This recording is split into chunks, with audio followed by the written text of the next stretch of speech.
whether it's up, back versus staying put, what do you think the odds are that we see Jerry Jones make a trade?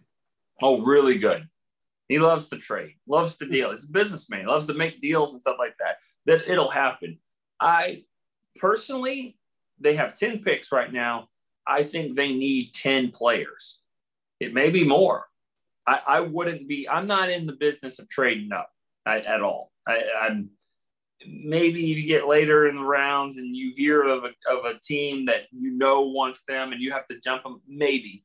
But I need 10 players on this team because the depth was horrendous last year. And you're not going to hit on all of them, but you need to hit, even if it's 6th round, 7th round, you need 10 players, and if not more. And so I'm not in the business of moving up from 10 to 7 just to get a certain guy, because you got it. Whoever you wanted, you can get a comparable player right there at 10 and not have to throw in a 2nd or 3rd round pick to do it. So there wouldn't be anybody that I could see the Cowboys trading up for. I just don't think that would be a smart move this year. I think, and you give me your thoughts, obviously, you follow it more closely, you know it better, but I think 2020 was a pretty good draft for Dallas. And obviously we're able to lock up multiple potential long-term starters, whether we're talking about CeeDee Lamb, Trayvon Diggs. These guys had really good rookie campaigns in what was an otherwise dismal year for the team. But is there something about that approach that we saw last year that you think Dallas needs to carry over into this draft?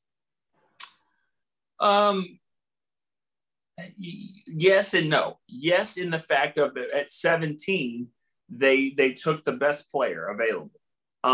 Because, they had Cooper and they had Michael Gallup. And so you have pretty good receivers. You get one more and you're like, you're going to play 3, so there's a spot for all of them.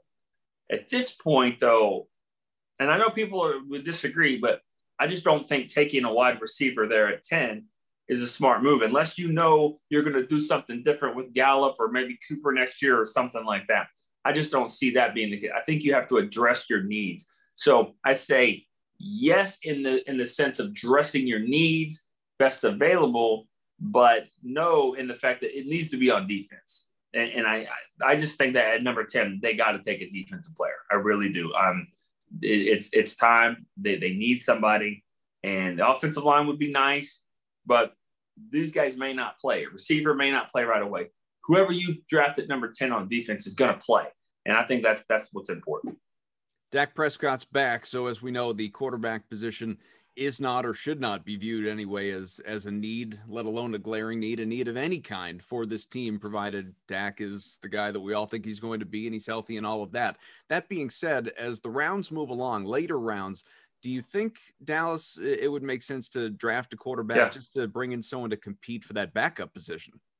Maybe not as late as you think. If you look back at the history, and there's only 2 or 3 examples of this, but look at the 4th round as an option here. Back in 2009, Tony Romo was in his 2nd or 3rd year as a starter, and he was really, the guy. He'd already had a big contract and everything. They still drafted a guy named Stephen McGee in the 4th round, and he never really developed because, again, it's hard to when your quarterback stays on the field.